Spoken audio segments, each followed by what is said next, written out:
في الفترة الأخيرة لاحظنا إن الشباب ما بقوش يحبوا يروحوا المدارس، فعشان كده نازلين النهاردة علشان نعرف منهم مش حابين تروحوا المدارس ليه.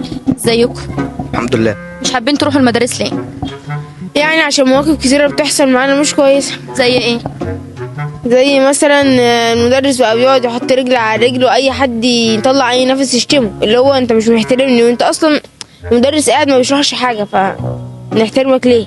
سايبك براحتك، انا سايبك هيحرق دمك كل شويه. دلوقتي لما المدرب مثلا يطلع عليا لقب فكل العيال ينادوني باللقب ده.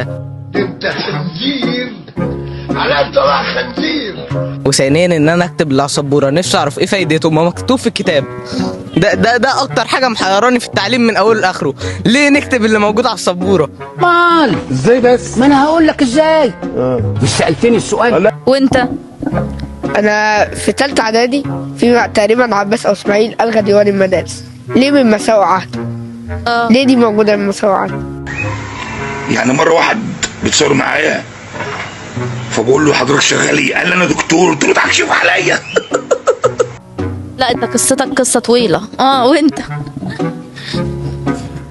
يعني كل المدرسين اللي هناك مثلا او كده، اول ما احنا مثلا نخش اول يوم في الدراسه احنا اسمنا وزاره التربيه والتعليم، التربيه قبل التعليم. وكمان واحنا في رابعه ابتدائي يقولوا لنا انتوا كبرتوا خلاص ما تبقوش في ثالثه ابتدائي، سته ابتدائي انتوا كبرتوا خلاص ما تبقوش في خمسه ابتدائي، ثالثه اعدادي انتوا كبرتوا خلاص ما تبقوش في ثانيه اعدادي، وثالثه ثانوي خلاص انتوا كبرتوا خلاص ما تبقوش في ثانيه ثانوي.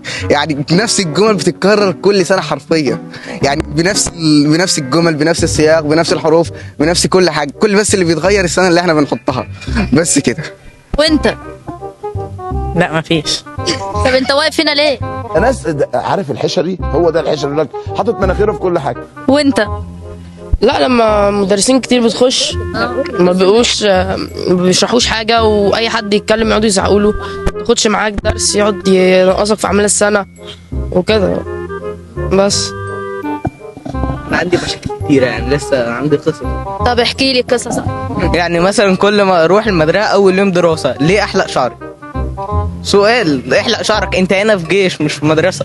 انت في مدرسه حكومه يعني جيش، يعني كل اللي لابس نفس الزي، يعني كل حلق نفس الحلقه، يعني كل يحلق اقرا. طب انا دلوقتي ما بحبش انا ليه ابقى شكل اقرا؟ يعني عشان هو مدير كده لازم كلنا نقلده، مش فاهم. هو المدير أقرأ؟ ايه؟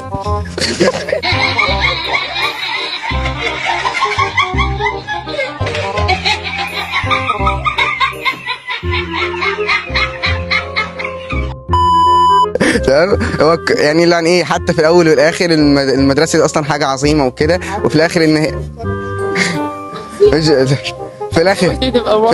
في الاخر ان المعلم وان المدارس اصلا يعني ايه لازم انه يكون ليها فضل كبير جدا اصلا وكده.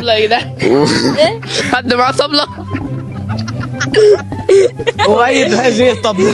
بص، هو ده جاب ورا بثانية يعني كشف. لا مش جاب ورا حاجه يعني، بس يعني ايه ده فيديو كوميدي يعني وكده، بس يعني ايه المدرسه والمعلمين يعني وكده في الاول والاخر يعني لو ايه ليهم فضل يعني ان هم بيشرحوا لنا يعني وكده الحاجات دي، يعني قلاشات يعني وكده. بس برضه في مدرسين كويسين زي ما في مدرسين وحشين يعني. انا فعلا بعاني من مشكلة ان انا زملكاوي والمدرسين بيضطهدوني. ايوه، وانا انا نفسي. المدرسين مادام عارفين زملكاوي خلاص انت في فصل كده طفرة. لا والله. فعل على الجون بتاع قفشه. القاضية ممكن، القاضية ممكن، قفشه ممكن، الاهلي يحصل على دوري ابطال افريقيا. ايش هذا يا قفشه؟ ايش هذا؟ الزملكاوية سلام، الزملكاوية كلام، الاهلي حديد والزمالك بسكويت.